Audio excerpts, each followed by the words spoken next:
Niining katapusang Domingo sa atong pagpangandam sa pagkatao sa Ginoo, gisimboluhan niya ning upat ka kandila sa atong Advent wreath. Upat na kakandila ang atong gidagkutan sa ato pa, duol na nga moabot ang manluluwas. Sa unang pagbasa, giingon diri nga usa ka batan-ong dalaga magmabdos niya mo anak og lalaki ug nganlan siyag Emmanuel. Ang kanang pulong Emmanuel, ang translation ana, ang Ginoo uban kanato.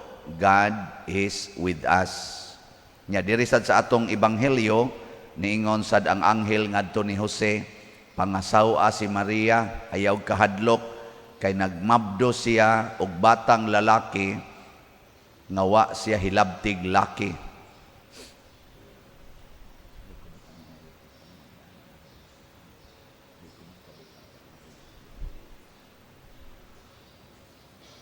Ang akong sakristan murag dona ni kalagot nako. Kahibaw na ni sila nga di jud ko pabutang og electric fan sa kong loyo, iya kong gipa-electric fanan. Murag ingon tingin siya patyon ko ginimparian eh. Ibuong man ko ni pingot akong ilong. Niya, wa pa jud niya giandam ang gospel book. Kaning kuana basig maura ni mo patay siguro nako. Joke ra na ha. Buotan niya itong sakristan. So, naluwaw lang ni siya. Kaya sukad pa ni alas 2 kaadlawon. Ang usa ka manluluwas di ay nga tinud-anay sama ni Kristo, mianhi sa kalibutan, dili basta-basta ang iyang gigamit. Unsa may iyang gigamit, nangita gid siya og ulay or virgin, batan-on pagyod. Ang Ginoo sa no kamausang mupili. Kamo dining mga lalaki ay may ganahan ninyo tiguwang o batan-on. Pero katawanan sad kay ang gipili pod niya nga mahimong inahan sa maoy muandam sa iyang dalan. Ang iyang igagaw si Juan Bautista, mao mo nag-andam niya, ang gipili pod nga mahimong inahan tiguwang. Pero ang Ginoo namili gyud batan-on, virgin young woman nga mao si Maria. Kini doon na ni siya dako kayong kalabutan sa ato bitang pagtanaw sa kaluwasan. Unsa may una, ang kaluwasan dili mulihok sa mga taong dili virgins. Gilingi anay mong tupad. Na musta man ka, virgin pa ka? Lingi ba? Nganong mura mamog mauwaw mutawag og virgin nga sige matagsangpit sa Birhen nga Maria, Virgin Mary, mura na maghilasan. Unsa may virginity nga gikinahanglan sa Ginoo para mo take effect ang kaluwasan. Dili lang physical, although si Mama Mary physical and spiritual, moral virginity maoy naa niya. Pero kita, mga naong nato, di naman ni mga virgin, ang atong kuan, gikinahanglan, mao ang moral, spiritual virginity. Ug unsa man na, cleansing from sins. Kana bang mawa ang atong sala. Dili mahimo nga ang manluluwas, dawaton sa kasing-kasing nga nagpuyo ang sala. Kinahanglan kitang mubiya sa atong sala. Munang niingon si San Juan nga magbubunyag sa iyang pagsangyaw, hapit na moabot ang manunobos, andama ninyo ang iyang agianan, biyai ang inyong mga sala. Mo na'y awhag nila? Mo sa na'y awhag ni Kristo? Hapit na ang kaluwasan, ingna ang mga tao, ingna niya iyang mga apostoles ba? Panglakaw mo, ingna hapit na maghari ang Ginoo, hinulsuli ang inyong mga sala. Mao din ay virginity nga tinud-anay na nabanggit tawag nato gyud kanang virginity nga required sa usa ka tawo nga gustong maluwas mubiya gyud sa sala. Lisod kay magsigi kag simba unya gadumot pa karon sa imong igsuon. Gadumot pa kas imong office mate. Gadumot pa kas imong silingan. Lisod kaayo mo yung Ginoo luwas sa intawon ko, tagaay ko grasya pero patya ning animal. Na gani uban gadumot sa iyang bana ug sa iyang asawa. Dugay na silang nagbuwag pero nagdumot lang gihapon tungod kuno sa mga binuang nga mga buhat na ngabit or namunog ana karon gasigi pagdumot. Lingi ay mong tupad hinawa na karoy gidumtan. Imo bang tupad balingi adiha ing na wa na ba karoy gidumtan nya og naa gani ing na biyain na kay aron ma-virgin kag balik. Bitaw kay ang niguba sa atong purity, sa atong virginity in the eyes of God mao ang sala. Kada nato buhat og sala mahimutang hugaw sa matas Ginoo. Nya labi pag ning sala sa pagpuyo-puyo. Kana bang sala nga nagpuyo-puyo di maghimog pamilya pero siging tinukhangay. Si San Jose ug si Maria sinayura na. Padong na sila maghimog pamilya, way hikapay. Maobitang nahiubos si San Jose nganong namabdo si Maria nga wap-a man niya hilabtis Maria sexually. Ngano man ilang tamod ang sugo sa Ginoo nga di pagani ka hiusahon sa Ginoo sa ilang paagi sa kasal sa una, di gyud pwede mag-sex ang babae ug lalaki. Sex during their time ni Joseph ug ni Mary is a very sacred act. Balaan nga buhat. Kinsa ninyo dinhi ang gikasal nga wa pagyod nag-sex. Taas ang kamot. Ay kauaw. Be proud of God. Wa gidi ay. Sorry. Nabuangon yun mong dagko, no? Oo na. Nabi tayo magkuhan ako, mo patambag, padir, unsaon maninako, padir, nga ang akong partner, word gamiton ha, ang akong partner, kusog na kaayong mangulatan ako, padir, niya, wa na gid siya respeto, niya naapagid siya lain, na kung anong partner may imong tawag, di na ni mo bana, siya, wap aman may makasal, padir, pila na mo katuig nagtipon, siya mga napo na katuig, na namiduha kabuk anak, nya padir, uy, di naman matabang ni padir, unsa man ako pa ni siyang buwagan, ingon man ka padir, nga unungan gyud, nako ayaw buwag gidayo na, kay wa kay ipaglalaban, kay wa mo hiusahas Ginoo, ang gihiusahas Ginoo mo dili pwede mo buwag, pero kana kay wa mo hiusahab, buwag gidayon, bisag ugma dayon. Siya padir, usas akong problema, kay iya sa kong giwarningan, mubuwag ay kanako, patyon tagyod ka hasta ning atong mga anak, ako ning patyon kay suyo pan sa iyang bana, iyang partner. Yan ako, sige lang, ug patyon kay kaugma, misahan dayon ka. Why bayad? Wow! Kay para nako ug mamatay siya tungod kay nibuwag siyang iyang kapuyo-puyo, nya patyon siya siyang kapuyo-puyo, maunay dako kaayong gitawag nato grasya, kay malimpyo gid siya ana atubangan sa Ginoo, kay iyang gipakamatyan ang pagsunod sa sugo sa Ginoo, dili ang pagsunod sa iyang gana ug sa gana sa iyang bana, nga maoy nagda nila ngadto sa sala.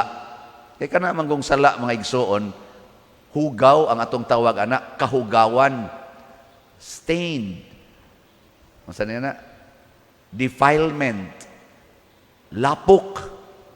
Kinsa dinhing ginikanana nga malipay kung ang inyong anak nga gamay, pariyaan ang gikogos niya, maglugid sa lapok.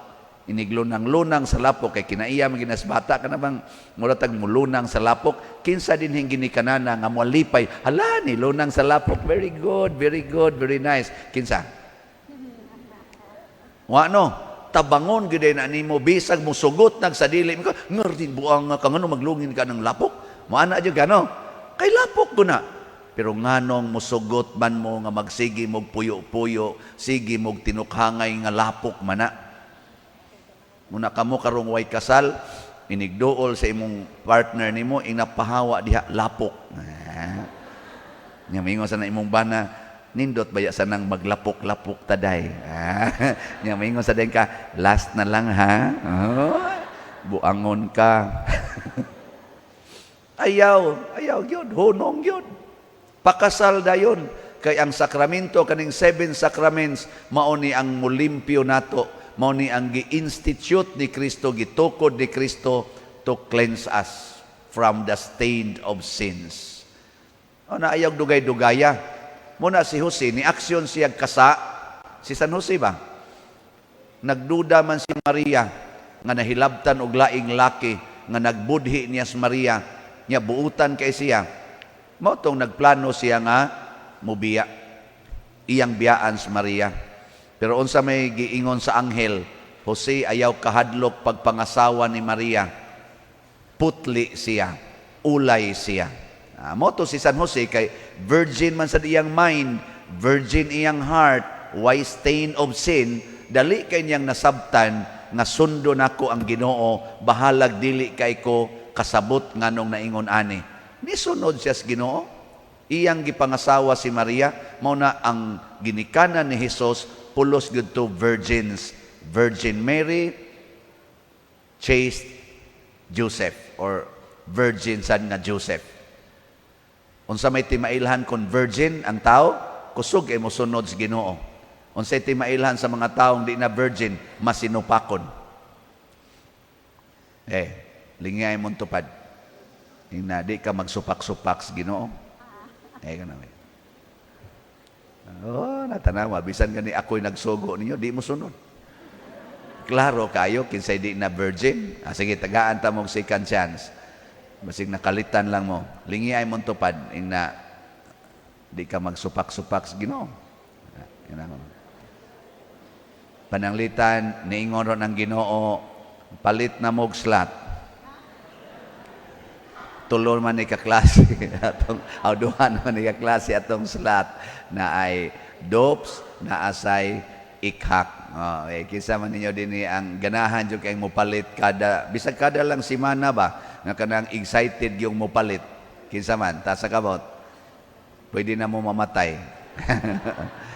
Ang uban magsige lang tan-aw, magsige lang wagi kuan. Nga naman ang gihunahon na ang kaugalingon, ayay, ipalit ko pa ning bagong sapatos, ipalit ko pa ning mga gifts, ipalit ko pa ning bisag unsa na lay paliton para sa kaugalingon, pero para simbahan ang naargi simbahan pangayo, Ginoo taga-itawon ko, Ginoo taga-itawon ko, Ginoo taga-itawon ko, Ginoo panalip di taon ko, yung Ginoo hatag sa diha og slatis ay lang na Lord, iyan lang ng Padersiano, taga-itawon ko, taga-itawon ko.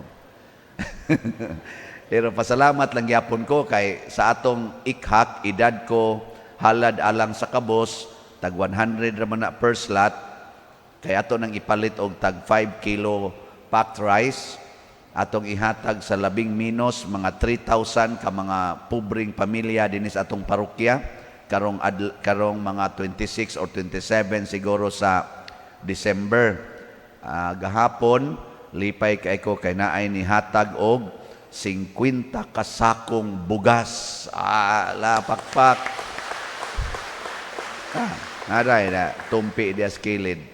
Nya kada sako ana napo na katag 5 kilo. So 500 na katag 5 kilo packed rice. Nasa ni hatag diag mga duham tingali na kasako nya lain-laing tag iya, nasa mga noodles, nasa mga sardinas. Nindot kana bang mo paambit ka? Ngana. Nya ang ato na sanghalin sa ikhak 20,000 man atong gibaligya tag 100 per slot, nakahali na sad tag mga 7,813 ka slots. Pakpak yapon.